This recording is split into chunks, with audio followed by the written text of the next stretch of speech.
All right, hello out there. This is Justin Bruce. I'm here talking on behalf of Bucketlist Music Reviews. We are speaking today with Scotty from Nerdlinger. How's it going today? Yeah, good, man. Very good. How about yourself? I'm doing not too bad. So quick thing we got to get out of the way. Because with a name like Nerdlinger, I can't not ask you what your favorite season of The Simpsons is. Oh, it's got to be between 6 and 8. Yeah? Probably 8. And the early stuff's just so good. Not too early. You don't want to jump in too deep. Well, you don't want to get into frosty chocolate milkshake territory. It's a little weird. Yeah.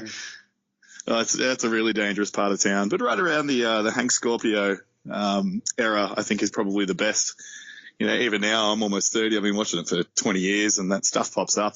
You see Pulp Fiction, and it suddenly makes even more sense. Yeah, exactly. And, yeah, just timeless classics. Exactly. Do you have a favorite episode?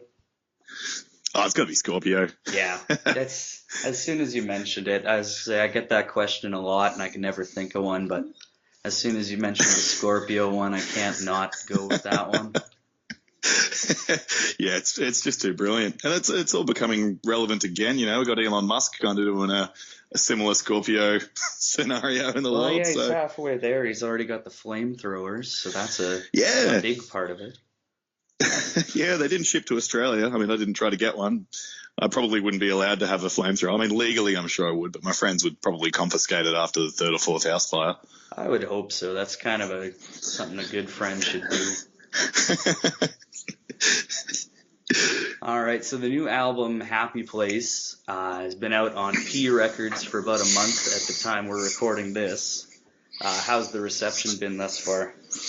Oh, man, it's been great. Been really, really good. I mean, we're just a bunch of dudes that hang out and write the music that we like. You know, we never really thought it was going to be anything much more than that. But, yeah, we're getting bloody emails every week from people. Someone in Russia sent us a message saying thanks. People just telling us it's their favorite album of the year, which is, blowing us away. Yeah, people have been loving it, which is good. Yeah, that's good. Were you surprised at all, or did you kind of know you had something of quality ready? Yeah, a little bit. We didn't really know what to expect, to be honest. It's been about sort of 2.5 years since our last release, Trendsetter. And that went really well. You know, we did a big tour, met a lot of bands, a lot of people saying, you know, they love it. It's not uncommon to get a drunken FaceTime call at about 2 a.m. from someone that's on a bender telling us to do what we want to do. And, yeah, all relevant to that. But yeah, no, we didn't really know what to expect. We were obviously hoping people would like it. But yeah, I guess it turns out that they have. A lot of people saying it takes them back to their old school. You know, it feels like being 16 again and listening to that old school kind of gallop that I guess No Use for a Name and Lagwagon used to do so well, and still in many ways do. Yeah. Yeah, I was going to say I've been streaming it over the past week, and it's been a lot of fun to listen to.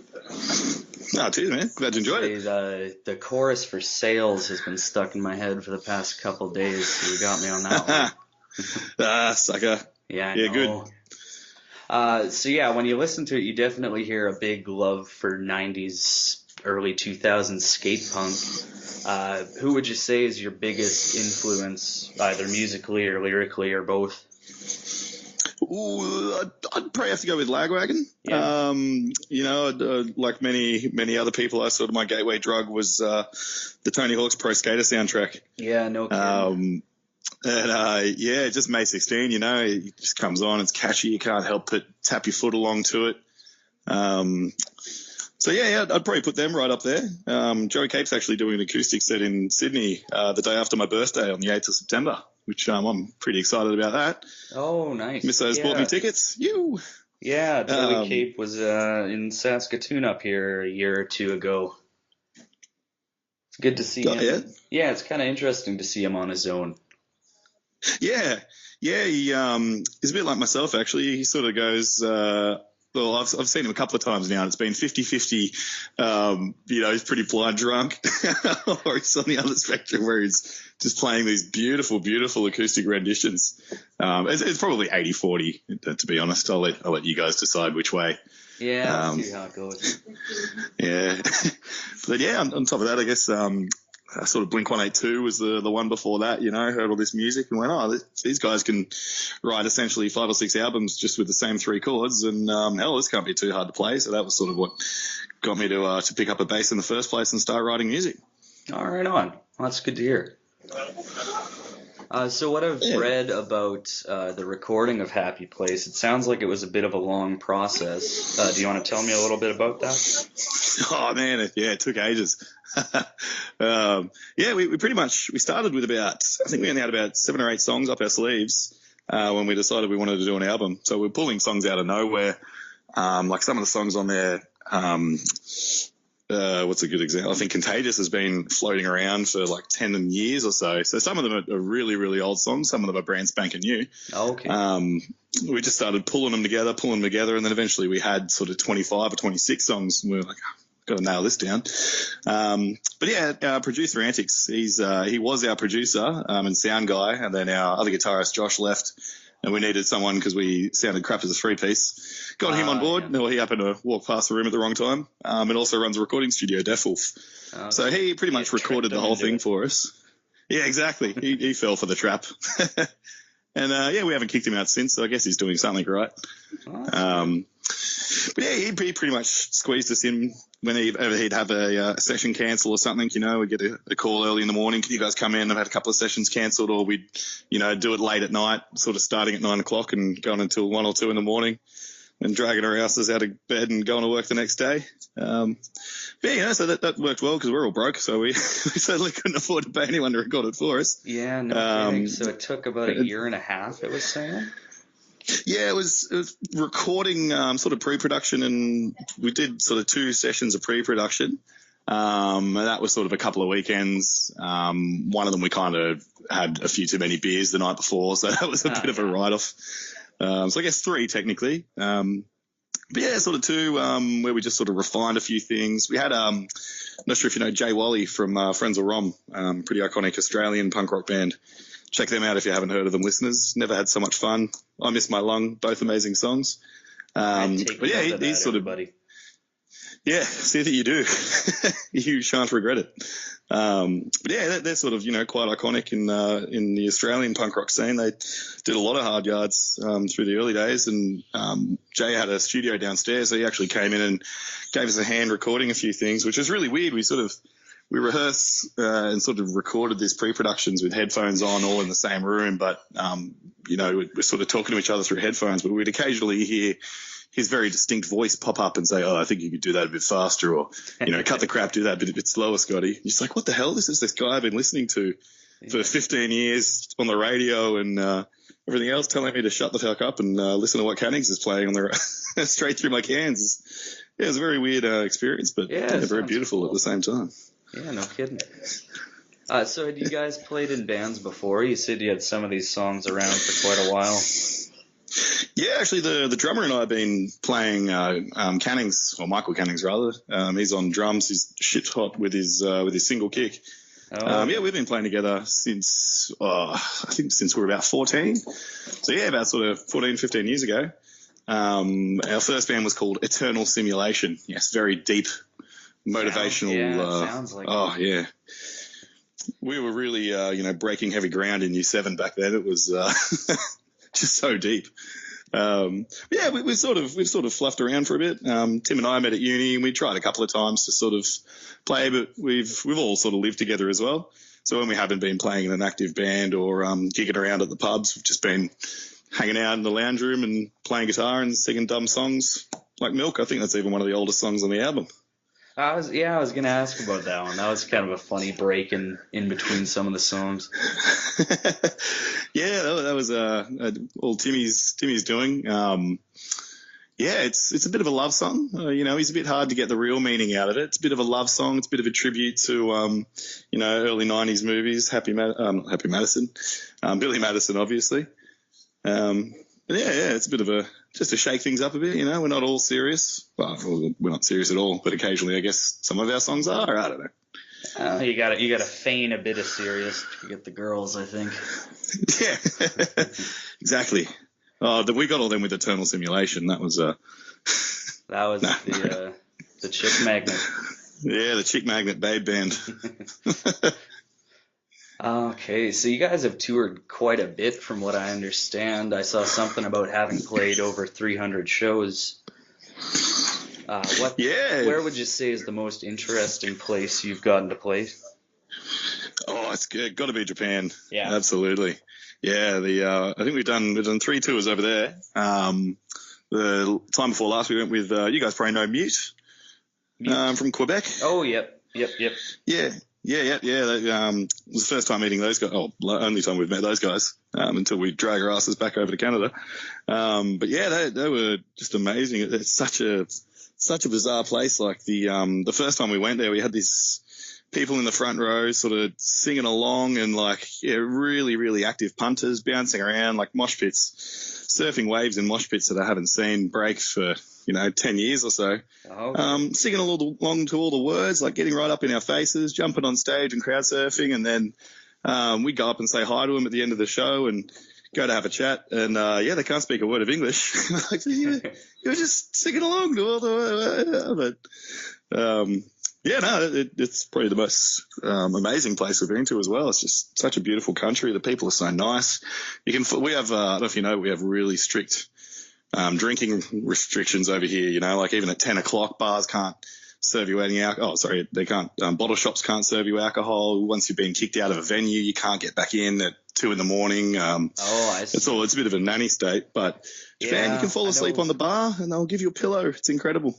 Yeah, that's pretty good. Yeah, I know Canada has, at least the province I'm from, has some kind of strange drinking restrictions. They're starting to get a little easier for me, but a lot of alligators. Yeah, I always wonder. There's always one person that ruins it for everyone. Usually it's us, but I guess it was our first time to Japan, so we hadn't had a chance yet. Yeah, exactly. So it doesn't sound like it slowed you down at all, but is it debilitating in any way being from a somewhat isolated place like Australia?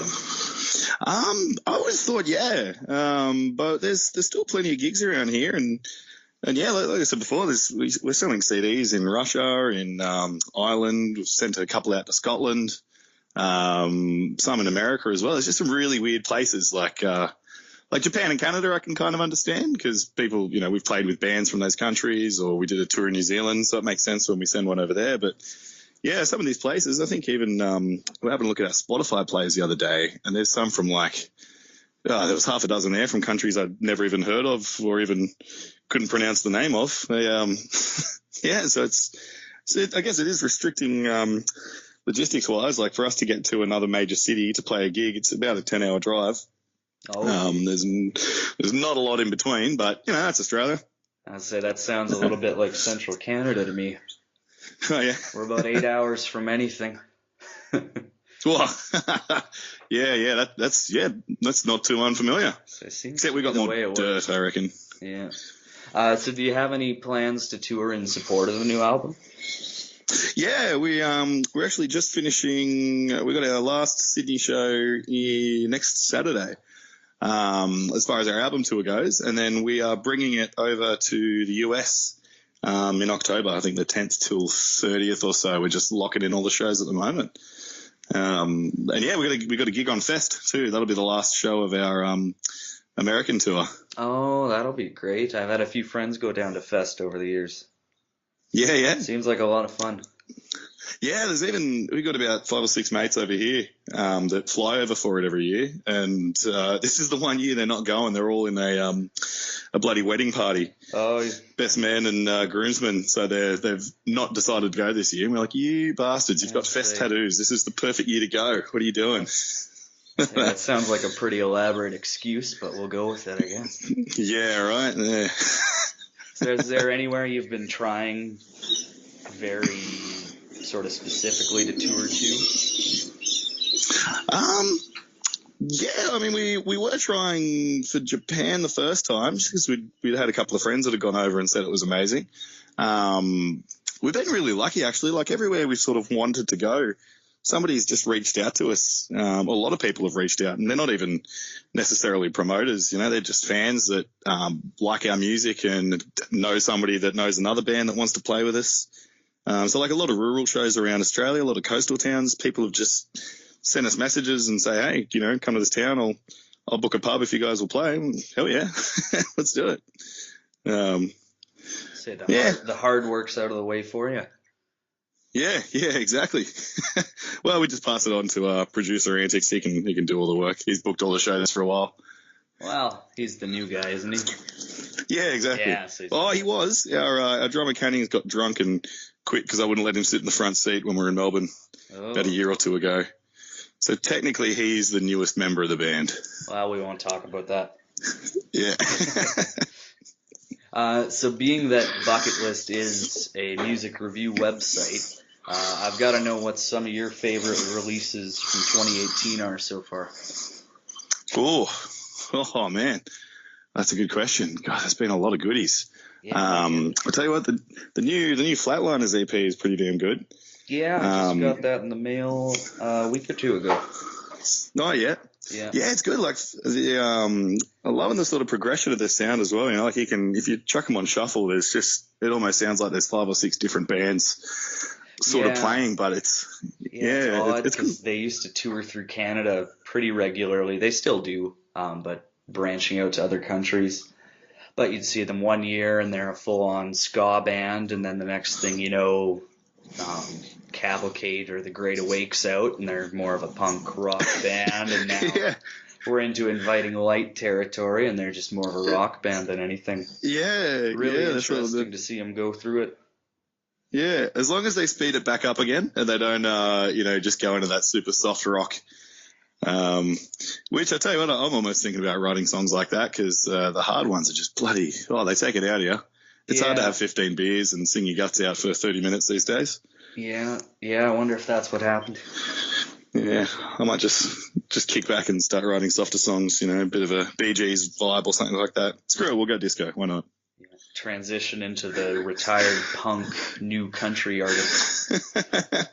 Yeah, now we're talking. Bit of like a slower version of Old Man Markley. What was that? Like a slower version of Old Man Markley. Yeah, exactly. Actually, there's a good EP, Australian band called Body Jar. You might know them from Tony Hawk's Pro Skater. They sung Not Like You, Not the Same. You're not the same. Anyway, they just those guys. So they'd sort of been quiet on the scene for a little while, and they just they'd sort of got into that old rock, slowed down their music, which like still very good songs, but they'd sort of slowed them down a bit. They just brought out an EP a little while ago that's just got the Gallop in it. I can't remember the name of the EP, but it's pretty good ripper. Oh, someone on the internet will figure it out. Yeah, exactly. That's what the internet was invented for, wasn't it? Or was it porn? I always get those two confused. Well, depends who your audience is. Yeah, or if you're in a public place or not. Yeah, that too. All right, one more for you. What's left on your bucket list? This could be you as a band or you personally. What do you have to do yet before you kick it? Oh, yeah. I'll say Europe, punk rock bowling. That'll be up there as well. Yeah, I'll probably go with punk rock bowling. Yeah, we'll go with that. And maybe an on stage, like a TV. No, not like a Letterman, but like a show like that could be fun. But like a B grade one where we can get too drunk and it doesn't matter if we ruin our set. I'll go with that.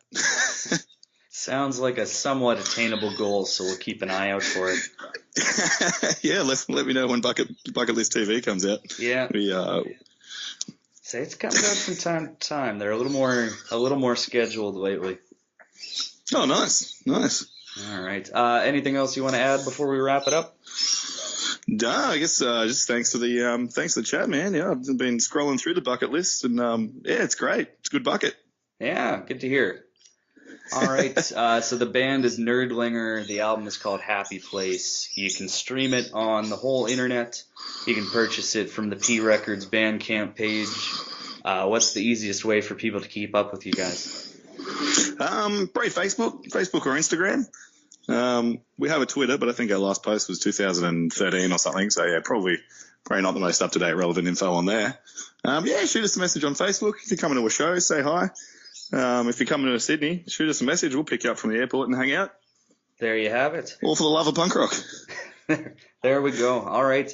Well, thanks a lot for chatting with us. It was good to speak with you. Yeah, right back at you, man. Appreciate it. All right. So remember to check out bucketlistmusicreviews.com. You can follow at BucketlistMR on everything. You can keep up with me if you want at Justin Does Words on everything. Hope you all have a great day.